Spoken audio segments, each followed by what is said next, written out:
Okay, here's my video on how to strengthen your core in 5 minutes. All right guys, first things first, my clients are probably sick of me talking about this, but it needs to be addressed.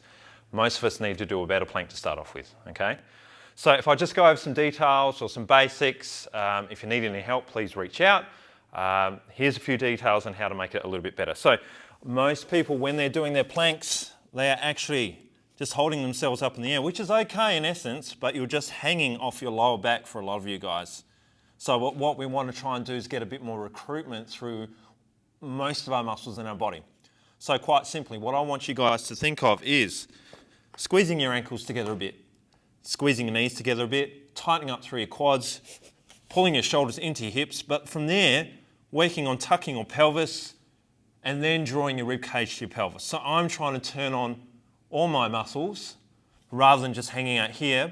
Or in particular, as I said, people are hanging off their lower backs and putting pressure on their lower backs and they're not really engaging as well as they should be.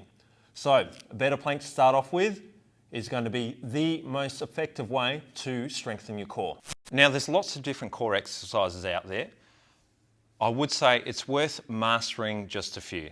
So whether this is the best one or not, that's entirely up to you, and it always depends on the individual. Hollow position's pretty good though. So I'm going to get you guys to lay on your back from here. You've got to work to the level that you are capable of doing this. So you're pressing your lower back into the ground.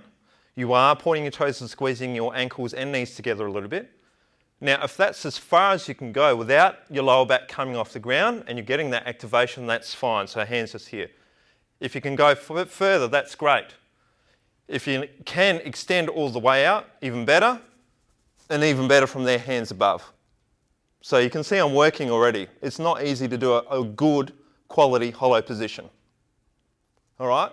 So I would suggest, again, working to the level that you can achieve a good quality rep, working within that time frame and just doing a few good quality sets. So our big thing is quality over quantity. Having said that, with anything when you're trying to get stronger, volume is a pretty good thing. But as long as you've got, again, a good quality rep whilst you're doing it. The next fantastic exercise for working on your core is crawling. Now, there's lots of people that don't like crawling, and that's fine. Sometimes we do have to do these things for that bigger goal. Crawling has helped me immensely with my strength training and conditioning as well. You can do crawling with all different sorts of patterns, but we'll try and keep it simple and we'll also make it a little bit tough today. So you can just start off by having your knees slightly off the ground, okay, and just taking small steps from there, trying to keep your hips nice and stable. All right, so there's a lot going on here with your core, but also general strength. Crawling backwards is super tough as well, not just from a coordination point of view. It is great for working on your ankles, all right?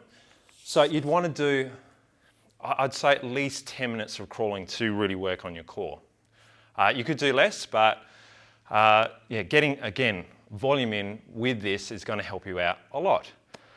I'll give you a core crawl that was given to me by Edu Portal.